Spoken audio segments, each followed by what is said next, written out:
Welcome back everybody, MC here with another video, and today I want to show you guys how to build NPC prisons. And the NPC prison is really handy. It blocks the NPC in forever, and you can literally just go underneath them to use their ability, pretty much. Now, I'm actually going to show you guys a little bit of a extra here as well, and that is if you have any room that you have built, you can turn any normal size room into two rooms by putting platforms from top to bottom in the middle, and I also put platforms from top to bottom on the sides too. And that means you can actually have two rooms for NPCs. That's not what I'm showing you guys today, but this is literally just a very handy situation to have. The only problem is the NPCs can move around a lot and they can get themselves killed, although they can interact with each other, which is kind of cool. Because platforms, if they cover up the entire space that's left over, they act as doors, if anyone didn't know that already. So how do you build an NPC jail, and what is the kind of dimensions of that? Well, if you look at any house, it has to be a certain length and it has to be a certain height. What if you flip that on its side and you make a house that has the minimum width, but it has the highest length possible for a house, or the minimum height, but it's very tall? So as far as I'm aware, these houses are actually 12 blocks, and there's any way to check that. So let's do this really quickly. If you're ever trying to measure how tall something is, a little handy trick that you can use is to literally put an odd number, well, not an odd number, but like every second block, put a solid block, and then count the blocks. I'm kind of failing here, so bear with me for 1 second. Hello. There we go. So it's 1, 2, 3, 4, 5, 6. It's 6 blocks tall, or 6 odd blocks tall, which means it's 12 blocks tall total. And that means that you need at least 12 blocks in order to create the NPC jail. Yes, fail.com. Okay, well, I'll just leave that out because there's absolutely no point in filling that in for this little how-to video. Let's make some space so that I can move in and around my little building, shall we? Now, the fastest way to do this, in my opinion, is to literally create a lot of wood wall and fill in this entire space with wood wall, or mud wall, or stone wall. I mean, prisons, they don't look very nice, but you can customize them a tiny bit if you wish, and that would be by using different types of walls and putting in different types of banners or anything that hangs off the ceiling. And I'm just about to run out of wood wall, and we literally just had enough. We have 7 wood wall left. So the next thing then that you want to do, of course, and I kind of didn't show you this, so let's show you this from the very beginning. Okay, because there's a lot of detail here. If you don't know where to look, you're going to get confused. So as I said, you want to be able to walk underneath it, but you want to be able to have the blocks literally just touching your head. Otherwise, you won't be able to hit the NPC with your right click. So you need to have them literally just above your head. And then you want to use the trick of the platforms as doors. So how do you do that? You need to have a door, which is fine, but you also want to put another one on this side. And the reason why you want to put another one on this side is so that you can have a solid block, because the NPCs need a solid block to stand on.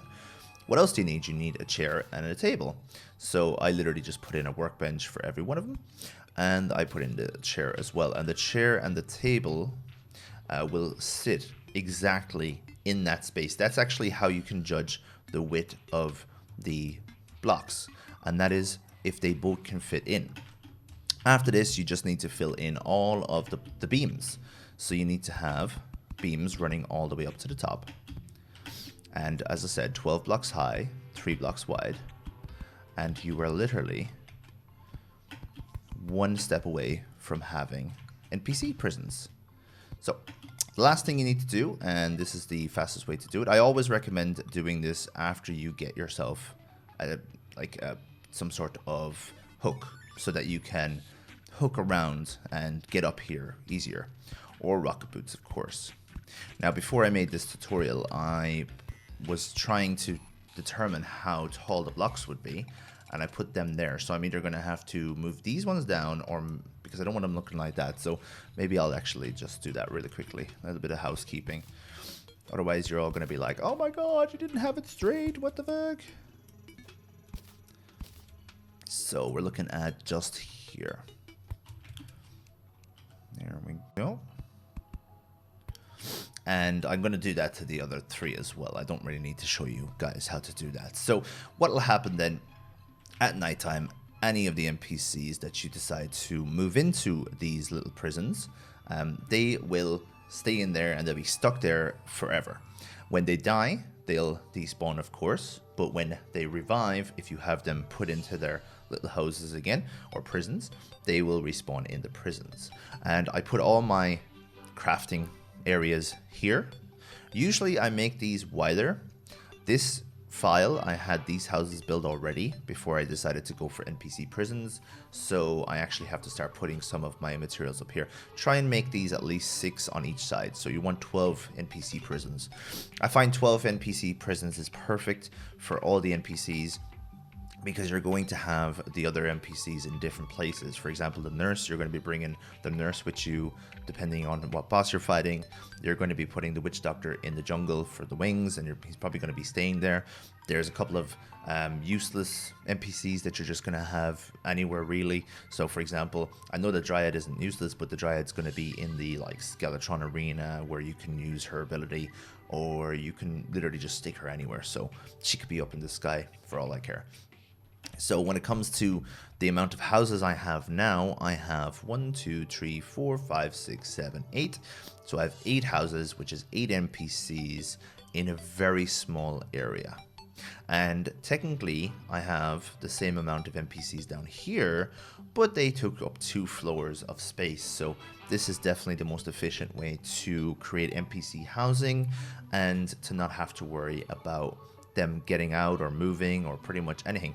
Now you can use this little trick for everything. I haven't really got an example, but for example, if I'm fighting Moonlord over here, I can build an NPC prison and have the nurse here and make the nurse super easy to access. Same within like Hell, for example. Well, I haven't really discovered Hell on this playthrough yet, but you can literally have NPC nurse on the way from Wall of Flesh in a prison, and you can use her very easily.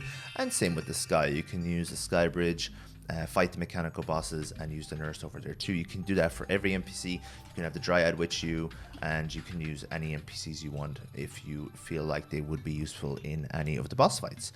So that's pretty much it, guys. Thank you very much for hanging out with us today. This has been how to build Terraria NPC prison houses and how to use them to the maximum effect.